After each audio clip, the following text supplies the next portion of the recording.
የጃቫው ሰውዬ ተንቀሳቃሽ ዛፍ ሆነ። ዛፉም ኑሮ መረረኝ እያለ ነው። የኢንዶኔዥያ ግዛት በሆነችው ጃቫ ደሴት ውስጥ የተወለደው ዴዴኮ ስዋራ የተባለው የ38 ዓመት ሰው ካለፉት 20 ዓመት ወዲህ ቀስ በቀስ ወደ ዛፍነት እየተቀየረ ነው። ይህ ሰው በአሁኑ ወቅት ከሩቅ ስናየው ዛፍ ይመስለናል። ይሁንና ተጠግተን ስናየው ግን እንደኛው ሰው ነው። ሰውየው ይራመዳል፣ ይሄዳል፣ ይቀመጣል፣ ይበላል፣ ይጠጣል። ሌላም ሰው የሚያደርገውን ሁሉ ያደርጋል። ታዲያ ከዚህ ቀደም ላላየው ሰው እንዴት ዛፍ ይህንን ሁሉ ሰብአዊ ድርጊቶች ሊያከናውን ይችላል ብሎ በድንጋጤ ጥያቄ ሊያነሳ ይችላል። ነገሩ ግን ይህ ሰው በማይፈልገውና ከቁጥጥር ውጭ በሆነ ችግር ሰውነቱ ወደ ዛፍ መሰል አካልነት እየተቀየረ ስለመጣ ነው። ይህን ሊታዘንለት የሚገባ ሰው ፈረንጆቹ በእንግሊዝኛ ቋንቋ ትሪማን ይሉታል።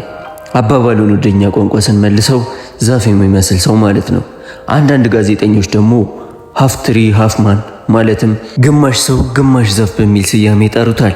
ይህም ማለት የዛፍና የሰው ቅልቅል ባህሪና ማንነት ያለው ፍጡር እንደማለት ነው።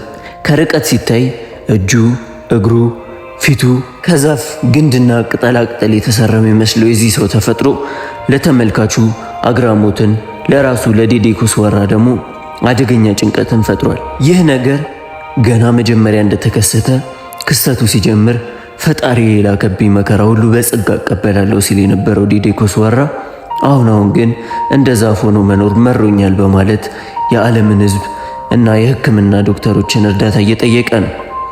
የፕላኔታችን ምርጥ ዶክተሮች ተሰባስበው በቀዶ ሕክምና ጥበብ የዛፎቹን ቅርንጫፎች ቆራርጠው ቢያወጡለት እንኳን ተመልሰው በብዛት ስለሚበቅሉ በዘመናዊው ሕክምና ላይ ተስፋ ሊጥሉ አልቻሉም። በመሆኑም ጉዳዩ የሕክምና የሳይንስ ሚስጥር ከሚለው አጀንዳ ስር ሊሰፍር ግድ ሆኗል።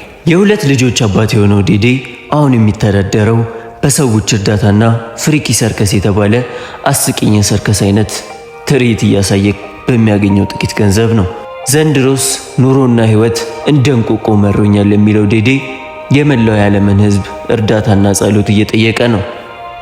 እናም እኛም እንግዲህ እስካሁን ያለውን ሁኔታ አይተናል።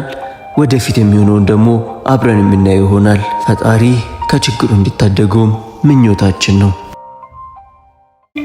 ቪዲዮ ከተመቻችሁ ላይክ፣ ሰብስክራይብ፣ ሼር ማድረጋችሁ እንዳትረሱ።